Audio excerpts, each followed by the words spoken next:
I'm Miss Jones, and welcome back to Know the News. Today is April 2nd, 1940, and today we'll be having a special on what is really happening in Germany.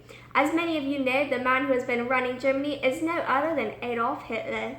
We have a surprise guest who have all known what it is really like to be in this situation of the Jewish people. So make sure you don't go anywhere and stay tuned. We have no other than our reporter, Mr. Shaw. He is a great reporter and has a lot to say about what has been happening from the very beginning. So make sure you listen up very closely because you won't want to miss this. Take it away. Hello, I am Mr. Shaw. I am a reporter from Know the News. And today I will be telling you from the beginning of what is happening with the Holocaust in Germany. At first, families had to get a stamp on their work card, then had to register that them and their family were Jewish. Next, they had to either sew on a yellow star to their clothing or wear a piece of fabric over their clothes that had a yellow star on it. This is a picture of what Jewish people had to wear. Then, little by little, the Jewish people were taken from their homes and jobs. It didn't matter if a Jew was a doctor or a lawyer. Since they were a Jew, their job would get terminated. And the working Jewish people either didn't have a job, they worked in a factory, or they worked in German militaries. This is a picture of where Jewish people worked in some factories. When they lost their job was also the moment when they were evicted from their homes and were sent to live in ghettos to separate them from the rest of the German population. From the Jews, they were sent to a lot of concentration camps and were split up from their families based on age, gender, and the ability to work. Everything else from here is classified from us. Now, the image that you're about to see is a picture of a concentration camp. Ciao, no. So that is all I have for you today. Take it away, Mr. Shaw, for that great introduction. I personally feel as if I have learned a lot about what has happened with the Holocaust from the very beginning. So next up we have a medical doctor named Mr. Weber. Mr. Weber will be interviewed by no other than our amazing reporter, Mr. Smith. So make sure that you listen very closely to Mr. Weber's story. Take it away, Mr. Smith. Experience with the Nazis and how they treat Jews. I am a doctor working for Hitler, and I work at Auschwitz performing experiments on Jews. So let's start from the beginning. Why is Hitler just targeting the Jews? Well, as Hitler has shown us through Mein Kampf, the Jews have infested our culture, infested our society, and they're destroying our culture and our economy and our government, and they're here to do wrong. How were the Jews treated in the concentration camps? In my opinion, we treat the Jews very good. We should have killed them all immediately, but we let them work and live for many months. So how did the Jews disrespect the German officers and soldiers? The Jews are not obedient people. They don't want to listen, they want to backtalk, they try to escape, they try not to work, and so they must be taught lessons. So how were the Jews taught this lesson at the same time? Well, let's say this piece of grass is the Jewish rebellious spirit. We break their spirit. Alright, I see. Is the medicine that you guys are providing for the Jews helping their spirit or breaking their spirit? The medicine I perform is not for the Jews. We perform experiments on the Jews to further help the German race. So what does this medicine and experiments do for the German race? That information is highly classified. Alright, thank you Mr. Weber for coming out and letting us ask you these questions. We have no further questions and you have yourself a nice night. You're welcome.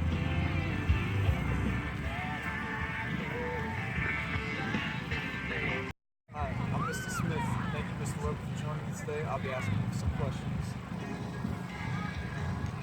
Thank you for having me. Well, we have heard from other sources that the Jews were treated poorly in these concentration camps.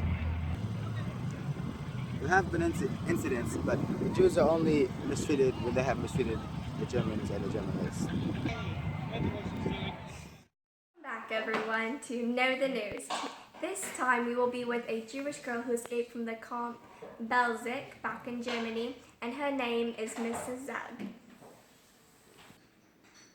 So, Mrs. Zug, thank you so much for being here today. Thank you, Miss Jones, for having me. Now, Mrs. Zug, how about we talk about from the beginning, where it all started and how it all began, if you don't mind telling me this. So I grew up in my family studying Judaism ever since I was younger, and everything was all good until some soldiers came to my house and they took me and my family to a ghetto.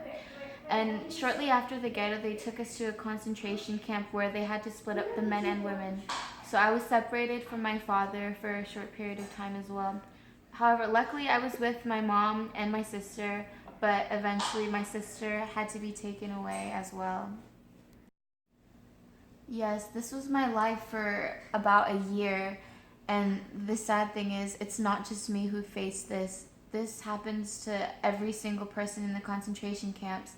And what's even worse is that people are facing this situation right now as we speak. I see. So, did you even get a chance to revolt? Because I'm sure that, as the thing is that this happens every day and that there's no change. I mean, was there revolts? Did people want to revolt? Were soldiers even hurting the Jewish people at all? Well, at first, we had a lot of faith that things were going to be good. However, our belongings were lost. We were supposed to receive our items, but they lost them somehow. And eventually, we had to shift into this new situation, and we weren't allowed to wear our own clothes. We were put into these striped suits, and with these suits also came a number. And then I realized that I didn't have a dignity anymore. I didn't have a name. I was defined by my number. And that's when my faith started deteriorating. So after we got our numbers on the first day, we got to go to sleep. And then we had to wake up the next day at 5 a.m. And once we made our beds and everything, we went to the mess hall to eat. However, the food there isn't anything like what I'm eating right now. Here today, I would eat some eggs and sausages, but back at the camps, I would only have a black cup of coffee, and if I was lucky, I would get a slice of bread. So every day we got into roll call, and we would get into roll call based on numbers, and there they would decide which job we would go to. And they had jobs in the camps and outside of the camps, but for me, they assigned a job outside of the camps at a factory.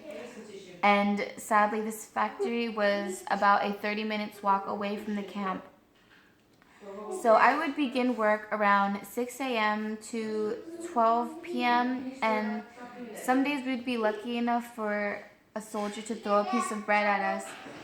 But the thing is, once you caught the bread, that was yours, and nobody liked sharing. It got really dangerous at points. People were fighting, and they left really brutal marks on me, and it was very scarring for me.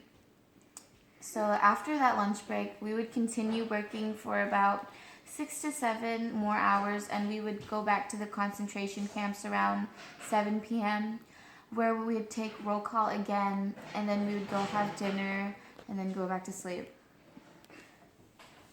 I see. So is this what it was like on a daily basis, on an average daily basis? I mean, is this what you did every day that you were in that camp? Yes, this was my life for about a year, and the sad thing is, it's not just me who faced this. This happens to every single person in the concentration camps. And what's even worse is that people are facing this situation right now as we speak. I see. So, did you even get a chance to revolt? Because I'm sure that, as the thing is that this happens every day and that there's no change. I mean, was there revolts? Did people want to revolt? Were soldiers even hurting the Jewish people at all? Yes, there was actually a lot of revolts and violence in the concentration camps. There would probably be about one revolt every 3 months, but it's hard to keep track of time when you're in a concentration camp and you have no access to clocks or any kind of technology. Like, yeah. So that story of Miss Zuggs was amazing. Oh my gosh. I cannot believe this. I mean, her story just had me just start in tears. Next up, we will be having our own amazing reporter named Miss Johnson, who will be recording a German SS soldier whose name is Mr. Zug. So, let's see what Mr. Zug has to say about what he thinks about the Holocaust. Take it away, Miss Johnson. Hello, I'm Miss Johnson. I'm here with Mr. Zug, a German soldier. Guten Tag, Miss Johnson. I am First Officer Zug of the SS on returning from Amsterdam. What is it like to be an SS soldier? It's very good, Miss Johnson. All I have to do is hold gun in Auschwitz, yell at Jews, and when they don't do what I say, I shoot them and have other Jews drag body away. Let's talk about our surroundings. What are these buildings around us? Ms. Johnson, to answer your question, these buildings here are the homesteads of the Jews, and the one over there, and a few over there, they aren't following orders, so we're going to burn them tonight. So is this all your luggage? Did you bring this with you? No, you see, all this contraband here is from the Jews trying to bring it in. You see, such contraband includes lingerie from the brothels of the horrendous Jews, and bring it to my homestead to dispose of it. Why are you disposing of this material when you You see, all I have to do is look at object, and if it say Jew made with a star, I burn it. If it say German or no star, I keep it for myself. Why do you only burn it if it has a star? You see, Miss Johnson, the star symbolizes the devil and the reason we lost the war. And so, from our Lord Hitler, we must burn it. The no Jew. Do you feel any remorse for the slaughtering of the Jewish people? You see, I feel no remorse for most men in their deaths. However, you see, for our Lord Hitler, we must work to make new soldiers, and so the women could be used as cattle for such. But the Jewish blood is bad. We're trying to work on getting it out without killing. Does your family also support Hitler? And if so, how do they feel about your actions? You see, Ms. Johnson, this is a very personal topic. As just recently, I heard that my 16-year-old daughter is pregnant with boy, and so I am very proud to be serving our Lord Hitler. But other than that, yes, my family is fully supportive, and they're glad to see that I am working and purifying our country. As a conclusion question, where do you think this war will be in 1945, 5 years from now? You see, Ms. Johnson, that's a very easy answer. We will take out rest of Europe, hold it, and we will get out of war. That way we can preserve the Third Reich forever. After we destroy the horrendous Jews that may be in Britain. We have no fear of the stupid Americans, as they are, you see, have no money. So we have no fear of them. They're stupid.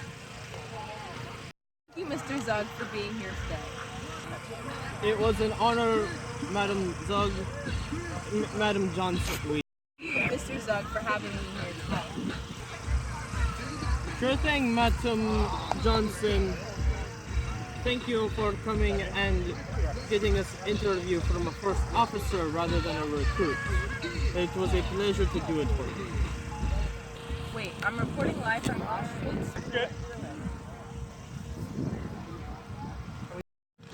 Reporting live from Auschwitz camp. I'm Miss Johnson, and I hope everyone has a great day.